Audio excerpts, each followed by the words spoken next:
Prayono, Bapak Ibu, Saudara sekalian. Salam sehat dan bahagia untuk kita semua. Dimanapun Anda berada, semoga kita semua diberkahi oleh kesehatan dan kebahagiaan. Namo Sang Hyang Adi Budaya, Namo Buddhaya. Hari ini adalah satu berkah untuk kita semua, meskipun di masa-masa pandemik corona seperti sekarang ini, ya gerak kita dibatasi, kemudian kita benar-benar harus menjaga kebersihan kita. Semoga ini juga menjadi hal yang positif untuk perubahan pola hidup dan cara hidup kita, serta cara berpikir kita. Sehingga hal ini akan mempengaruhi cara hidup kita yang baru dengan cara menjaga kesehatan kita dengan baik. Dan Bapak Ibu Saudara sekalian, dimanapun Anda berada, hari ini saya ingin menjelaskan karena ini bertepatan juga dengan Hari Uposatha. Jadi saya berharap umat Buddha semua bisa melaksanakan Uposatha. Nah, Uposatha ini adalah salah satu cara untuk berpuasa. Ya, kalau kita pahami, Bapak Ibu, Hari Uposatha ada kalanya umat Buddha selalu bertanya, kapan Bante umat Buddha berpuasa? Jadi umat Buddha itu berpuasanya adalah di hari-hari Uposatha. Nah, Hari Uposatha itu kapan? Hari Uposatha itu tanggal 1, 8, 15, tanggal 23 penanggalan lunar atau penanggalan Imlek. Maka wajib hukumnya untuk melakukan Uposatha sila. Maka kalau biasanya, kalau tadi memohon tuntunan Tisarana dan Pancasila, ya 3 pelindungan dan 5 sila, harusnya hari ini memohon permohonan tuntunan Tisarana dan 8 Uposatha sila. Harusnya begitu ya, tapi tidak apa-apa ya. Namanya juga proses ya, belajar itu bertumbuh berproses. Jadi kadang-kadang belajar itu seperti tanaman. Ya, begitu kita benih, kita tanam, mereka akan tumbuh dengan pelan-pelan. Kalau kita tungguin terasa lama. Tapi kalau kita memahami dengan baik bahwa segala biji-bijian memiliki potensi untuk bertumbuh, maka kita tanam, kemudian kita rawat, kita kasih pupuk, dapat sinar matahari yang cukup, kemudian disiram air yang baik, kasih pupuk yang cocok, maka bibit tersebut akan tumbuh dan berkembang. Nah, sama seperti pelatihan kita. Latihan kebaikan, latihan kemuliaan, praktek sila, praktek moral, itu bertumbuh dari hal yang kecil. Ya, maka dimulai dari 5 sila, kemudian di hari-hari Uposatha, tanggal 1, 8, 15, tanggal 23, ya penanggalan Imlek atau penanggalan lunar, kita bertumbuh dan dalam praktek tersebut. Maka pertumbuhan itu seperti pohon, yang tumbuh berkembang, terus kemudian akan menghasilkan buah-buah yang mulia. Sama seperti praktek-praktek kita. Maka di saat praktek 5 sila dilakukan dengan baik, kemudian di hari Uposatha kita praktekkan 8 Uposatha sila dengan baik, maka pertumbuhan spiritual kita akan terjaga, terkoneksi dan terkondisi dengan kebaikan. Maka keyakinan kita tidak akan pernah luntur karena dijaga oleh moralitas dengan banyak, apalagi di saat menghadapi permasalahan, problem di masa COVID-19 seperti sekarang ini. Begitu banyak sekali hal-hal yang negatif yang muncul di dalam batin kita. Bagaimana cara kita menanggulangi hal-hal yang negatif ini sehingga mengubahnya energi negatif tersebut berubah wujud menjadi energi yang positif. Nah, salah satu caranya adalah di hari Uposatha. Nah, di hari Uposatha Anda menjalankan 8 Uposatha sila. Berusaha melatih diri, tidak membunuh, tidak mencuri, tidak berbuat asusila, tidak bohong, tidak minuman keras, tidak narkoba dan lain sebagainya. Ditambah tidak makan setelah tengah hari. Ya. Kemudian yang ketujuh, tidak mendengarkan musik, tidak menggunakan wewangian dan lain sebagainya, tapi tetap mandi pakai sabun yang bersih. Ya. Mandi penting, ya tetap pakai sabun, ya meskipun nanti aromanya wangi Bante pakai wangian, itu kan sabun. Untuk fungsinya sabun adalah untuk menjaga kebersihan supaya bakterinya tidak nempel. Supaya dengan menjaga kebersihan, dengan mandi, dengan cuci tangan sesuai dengan anjuran pemerintah seperti saat sekarang ini. Supaya kita terbebas dari virus. Ya.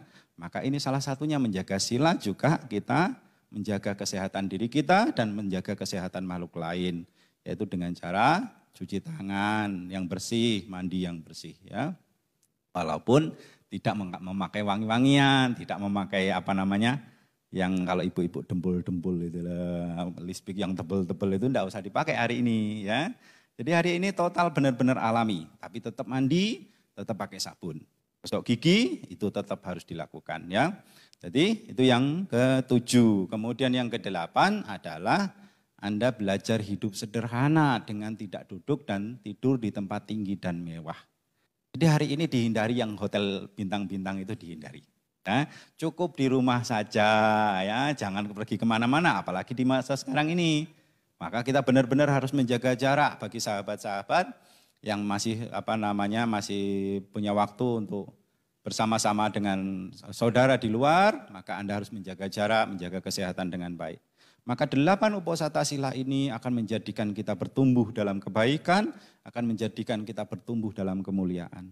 Maka 8 uposatha sila, saya ulangi kembali, tidak berusaha melatih diri ya, tidak membunuh, tidak mencuri, tidak berbuat asusila, tidak berbohong ya. Kemudian tidak minuman keras, narkoba dan lain sebagainya. Kemudian yang ke-6 tidak makan setelah tengah hari, ke-7 tidak mendengarkan musik, tidak berjoget dan lain sebagainya, ya pengendalian diri terhadap tubuh jasmani dan ucapannya. Kemudian yang ke-8 belajar hidup sederhana, tidur dan duduk di tempat tinggi dan mewah. Tapi bagi Anda yang sudah terbiasa, artinya terbiasa biasa di rumah Bante, maksudnya adalah kursinya sudah seperti itu, ranjangnya juga seperti itu, ya sudah pakai saja. Enggak usah pusing-pusing harus begini begitu dan lain sebagainya, enggak usah. Cukup pakai yang itu, toh itu juga sederhana. Ya, enggak berlebihan seperti itu. Nah, ada beberapa sahabat ya kemarin sempat bertanya kepada saya lewat media juga, dia bertanya, Bante di masa corona seperti sekarang ini, apa yang harus kita lakukan? Perbuatan baik apa yang kita bisa lakukan? Maka saya bilang, berbuat baik itu dengan cara berdana bisa, saya bilang gitu. Oh Bante, kondisi kita saja kekurangan, bagaimana kita mau berdana? Ya, berdana itu kan ada 3 jenisnya, amisa dana, dana dalam bentuk materi, abaya dana, dana dalam bentuk perlindungan, dhamma dana, dana dalam bentuk ajaran atau ajakan dengan kata-kata yang baik, kata-kata yang mulia. Nah saya bilang ambil yang kedua, abaya dana. Nah caranya bagaimana Bante abaya dana? Abaya dana adalah dengan cara Anda cuci tangan, menjaga jarak hubungan, maka untuk anak-anak muda LDR. Itu abaya dana, ya hubungan jarak jauh. Nah itu salah satu abaya dana. Kenapa? Menjaga jarak dengan seseorang hanya lewat telepon, tapi bukan berarti tali silaturahmi terputus. Walaupun tidak bersentuhan, tidak berjabat tangan, tapi persaudaraan tetap akan terjadi. Ya, maka dengan cara kita menjaga jarak, cuci tangan yang bersih, pakai masker sesuai anjuran pemerintah, maka kita sudah melakukan praktek yang disebut abaya dana. Kalau praktek materi, Bante kita memberi secara materi bagaimana? Prakteknya seperti hari ini. Kalau hari ini Anda praktek 8 uposatha sila, salah satu silanya kan tidak makan setelah tengah hari. Maka jatah makan sore hari, danakan. Nah, jadi 1 Anda praktek, kedua Anda juga mempraktekkan berdana. Berbagi jatah makan di sore hari, Anda bagikan untuk tetangga Anda, untuk orang-orang yang membutuhkan. Meskipun 1 kali di hari uposatha tidak menjadi masalah. Karena di dalam berdana itu yang penting syarat-syarat dalam berdana. Ya penting syarat-syarat berdana, Anguttara Nikaya kelompok 5. Itu kalau tidak salah nanti coba dicari ya. Sekarang di di media cukup gampang cari kitab sucinya sudah enggak di buku lagi. Kadang-kadang di HP sudah ada kitab sucinya. Anguttara kelompok 5 itu dijelaskan di sana bagaimana kualitas dana yang bajik dengan 5 syarat. Memberi dengan rasa hormat, memberi dengan keyakinan, memberi pada waktu yang tepat, ya. Kemudian memberi dengan hati yang dermawan. Kemudian yang terakhir, memberi tanpa menyepelekan atau menjelekkan apa yang Anda berikan. Maka walaupun hanya sekali di sore hari jatah makan Anda sore hari karena hari uposatha tidak diambil, maka walaupun hanya jatah makan sekali Anda berikan persembahan tersebut, maka dengan 5 syarat kualitas tersebut, kebajikan Anda menjadi kebajikan yang unggul, kebajikan yang mulia, dan kebajikan ini akan membawa perubahan yang besar. Salah satu kisah yang sangat menarik, di mana kisah tentang satu makanan atau satu genggam nasi, jatah makan siang, ini menjadikan seseorang tidak pernah kekurangan. Ya, salah satu kisahnya adalah seorang Bante di masa kehidupan masa lampau, dia lahir menjadi seorang Brahmana yang sangat miskin. Ya, karena saking miskinnya, dia hanya dapat jatah itu 1 genggam nasi untuk makan siang, jatah dari istrinya. Maka di saat panas terik matahari yang begitu panas menyengat tubuhnya, waktunya makan siang, dia duduk di bawah pohon, siap untuk menyantap dan makan. Ya. Pas kebetulan hari itu tiba-tiba ada seorang paceka Buddha yang lewat. Dan terkebetulan dia membawa mangkok patah dan mangkoknya terbuka. Maka selama mangkok itu terbuka, maka kita diberikan hak untuk memasukkan makanan ke dalam mangkok tersebut. Kecuali mangkoknya sudah ditutup, mohon maaf. Ya. Jadi begitu lihat mangkok tersebut terbuka, maka Brahmana ini yang miskin yang hanya punya 1 genggam makanan ini, akhirnya dia mendatangi paceka Buddha tersebut dan menyerahkan, memasukkan makanan yang hanya jatahnya satu-satunya tersebut. Dia masukkan ke dalam mangkok dengan keyakinan yang baik, dengan rasa respek yang begitu luhur, dengan kondisi yang paling tepat, kemudian 5 syarat masuk di dalamnya, begitu dia sudah meletakkan makanan itu, kemudian dia bersikap anjali dan dia bertekad. Semoga dalam kehidupanku saat ini dan kehidupanku selanjutnya, sampai aku mencapai pencerahan kebudaan, aku tidak akan pernah mengetahui asal-usul makanan. Ini tekadnya. Maka dengan tekad seperti itu, apa yang terjadi? Tekad yang begitu kuat, dia tidak ingin mengetahui asal-usul makanan, maka kelahiran-kelahiran berikutnya karena kekuatan kebajikan dari perbuatan baiknya dengan 5 syarat tersebut, maka dia lahir menjadi orang kaya raya. Di alam surga sebagai dewa, di alam manusia yang berkecukupan. Terakhir, dia lahir kembali menjadi saudara dari Pangeran Siddhartha. Nah, salah satu saudara dari Pangeran Siddhartha ini, akhirnya pada suatu hari ya Pangeran Kimbila, Pangeran Dewadatta, terus pangeran-pangeran yang lain bermain bersama. Ya, begitu bermain bersama, salah satu pangeran ini yang dulunya kehidupan lampaunya adalah bertekad, maka dia main kelereng. Nah, begitu main kalah. Nah, karena kalah sesama pangeran dia taruhan. Siapapun yang kalah dalam taruhan ini, maka ia harus meminta makanan kepada orang tuanya. Maka pangeran ini begitu kalah main, dia minta kepada ibunya. Dia minta kepada pelayannya, menyuruh pelayan tersebut untuk meminta makanan. Maka si ibunya tersebut langsung membuatkan makanan dan dibagikan. Kalah lagi, main lagi, minta lagi. Kalah lagi yang ketiga kali, main, minta lagi. Untuk ketiga kalinya ibunya mengatakan kuenya sudah tidak ada. Kuenya sudah habis atau kue tidak ada. Maka si pelayannya tersebut pulang dan menghadap si pangeran tersebut. Mohon maaf pangeran bahwa kuenya sudah tidak ada. Si pangeran ini berpikir bahwa ternyata ada kue jenis baru namanya kue tidak ada. Nah dengan berpikir seperti itu dia mengatakan pelayan bawa kue tidak ada kepadaku. Maka apa yang terjadi? Si pelayan tersebut menghadap ibunya dan menjelaskan bahwa pangeran ini tidak mengetahui arti kata tidak ada, tidak mengetahui asal-usul makanan. Maka ibunya mengatakan kepada pelayan tersebut, ibunya mengambilkan mangkok emas, mangkok perak, dia tumpuk, kemudian dia tali dengan dibungkus dengan kain, diberikan. Ini kasihkan pangeran dan bilang sama pangeran artinya tidak ada tersebut adalah kosong. Apa yang terjadi? Di perjalanan semua para dewa ribut besar.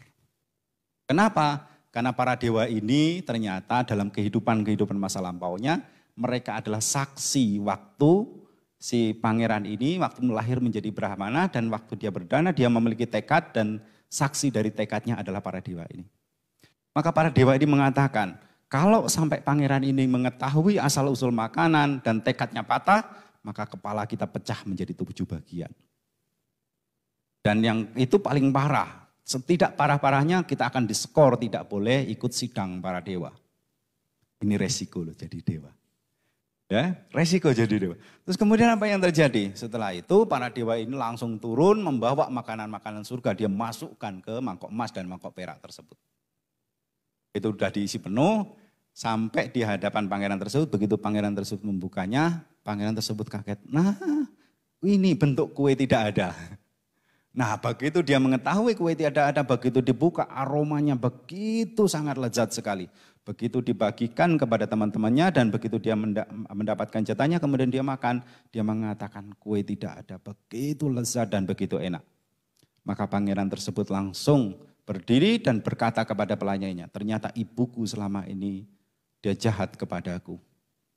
Ternyata ibuku selama ini dia tidak sayang kepadaku. Kenapa? Karena kue tidak enak, kue seenak ini disembunyikan dariku, selama ini tidak pernah dikasih. Maka dia pulang ke rumah dan mengatakan kepada ibunya, ibu mulai sekarang aku tidak peduli lagi. Mulai detik ini sampai kapanpun aku hanya ingin makan kue tidak ada. Maka si ibu kaget mendengar hal itu. Dan si ibu terus kemudian merenung bahwa pangeran ini bukanlah makhluk yang biasa. Pangeran ini kelahiran di masa lampaunya adalah makhluk agung, makhluk yang memiliki tekad yang besar. Maka mulai hari itu pangeran tersebut hanya memakan kue tidak ada. Jadi begitu dia minta makanan kepada ibunya, maka ibunya langsung menyiapkan mangkok emas dan mangkok perak. Kosong dibungkus oleh kain yang bersih. Maka para dewa jatahnya memasukkannya. Sampai satu hari pangeran-pangeran ini ditanya, dari mana asalnya makanan? Maka si pangeran ini menjawab, asalnya dari mangkok. Hanya itu, enggak tahu namanya pertanian dan lain sebagainya. Karena kekuatan tekadnya di masa lampau. Tapi tekad itu menjadikan kebajikannya terus berbuah sampai beliau menjadi murid Buddha, menjadi seorang bante, kemudian mencapai kearahatan. Sampai itulah beliau selalu memakan makanan yaitu yang disebut kue tidak ada atau makanan para dewa. Jadi Bapak Ibu Saudara sekalian, sahabat Facebook dimanapun Anda berada, Anda renungkan cerita ini dengan baik dan prakteklah uposatha sila dengan baik, milikilah tekad-tekad yang luhur sehingga hal ini akan membawa perubahan dalam diri kita, akan membuat kebajikan kita bertumbuh sehingga kelahiran kita, setiap kehidupan kita yang kita temui dan kita dapatkan kelahiran sebagai manusia yang berharga, dipenuhi oleh berkah, dipenuhi oleh kebajikan. Oke, demikian apa yang dapat saya sampaikan. Terima kasih.